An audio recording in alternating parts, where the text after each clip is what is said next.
Hi, I'm Nadine Delisle. I'm from the class of 1976, which is pretty hard to imagine.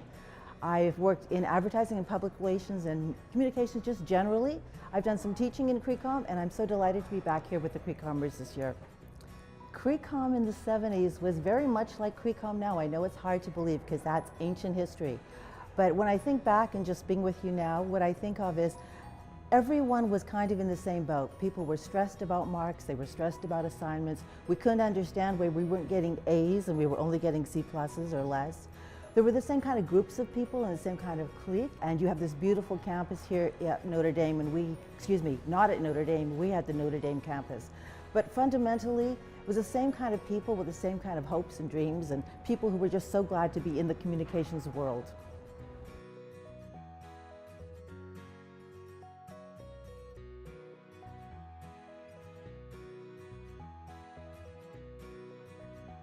I majored in advertising, but my first job, I included some public relations because I think when you're in the communications field, you're just a natural born communicator. So my job officially was being an advertising coordinator, but once I got to the position, I realized that there were some 300-400 people on staff and no means to communicate. This was way before the internet, so no means to communicate. So I pitched to my boss that we have an internal newsletter, and that was one of my first and proudest accomplishments in my first job.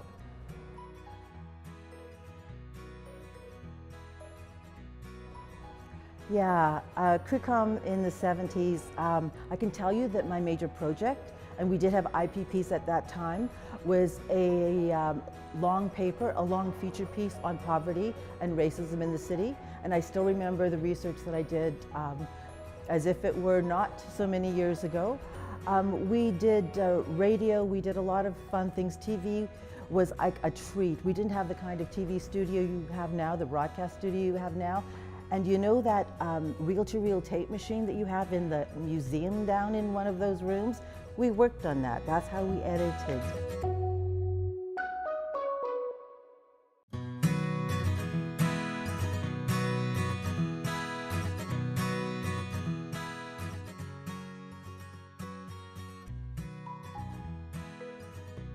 So it was a lot of fun.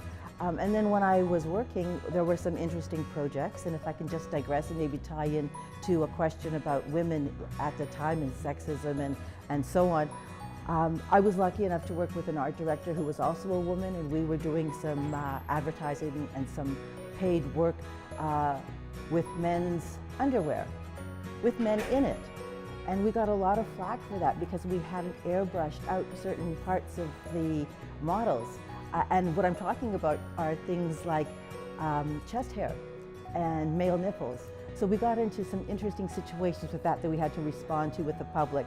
And one of our key messages back to people who were criticizing and what wound up in the paper was comments that said, well, the copy chief and the art director are female and they don't seem to think this is a problem, so we don't think that this is a problem. That was kind of fun.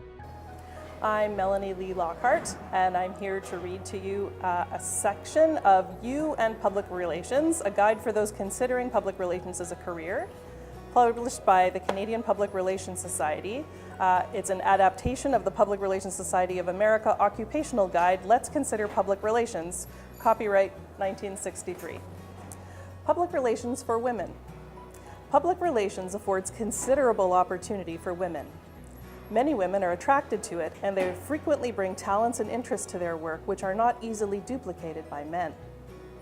Women's intuitive faculties in dealing with people may prove highly useful. In many areas of publicity connected with personality exploitation, such as the entertainment arts and the restaurant, hotel, and transportation industries, which call for the use of imagination and friendly contacts, women frequently demonstrate superior skills. In special commodity areas such as food, fashion, cosmetics, home furnishings, and in retail merchandising, women often find excellent opportunity open to them. Women also find public relations opportunity in the nonprofit field. There are some high-salaried women executives who have risen to top managerial positions. Oh, there were many times in communications when you have to deal with a crisis. I mentioned the instance with running advertisements that people found offensive, and they really did. And we were just talking about men's chest hair. What I found out as I got into more work and as the years passed was there were real crises out there. And one of the biggest crisis situations that I worked with was when I worked for the province. And that situation was being on the communication side, talking about children in care who died or children in care who went missing. And that's when I realized that all the little things that in communications you think is a major crisis, and I'm talking about typos or mistakes, and they're not good, but when you put it in perspective and you're talking about children dying and you're trying to tell a story around that, that's a real crisis.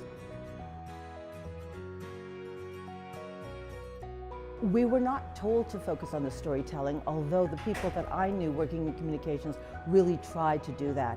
So that was something we had to sell at the management table with the bosses. The bosses wanted things that were pretty quick.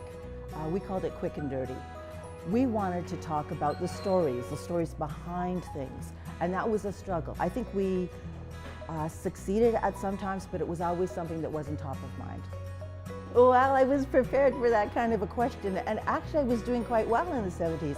My salary at the time was about $25,000, and in today's dollars, that's about $86,000. Well, I think the technology has certainly changed the industry. A lot of the key factors are certainly the same. You want to engage with people, you want to communicate, but the way of doing it is much quicker, as you all know. And the consequences of miscommunications or a misstep in the communications world, the consequences are much bigger. What I would say though is at the heart of it, it hasn't changed a great deal, except things are happening at a much more rapid pace, and the consequences of not having your act together, frankly, are bigger. Because we used things like typewriters, and if you wanted another person to have the same copy, you used something called carbon paper. And if you had two people, you used 2 pieces of carbon paper. We had faxes. Mail, hard copy mail was delivered every day. And if you had a great deal of communications you wanted to do, you created a newsletter or a flyer or a brochure, and it was hand delivered or mailed. So the intent was the same, but the mechanism was much different. You know, what I would really say is the issues are very much the same. And your struggle and your challenge in the communications is to juggle all of those many things. And I think another challenge is to find the heart and the personality and the human interest in the story. The technology is so different, and I'm just so envious of the technology. But that will change again in 5 years and in 10 years. If you keep focused on critical thinking and good writing and getting into the heart of the story, you'll do great. Well, I have to say that creative communications now is much more structured and a little bit tougher on the students than it was back in my day. So critical errors weren't really that big of a deal, I'm sorry to say, because I know that they are now.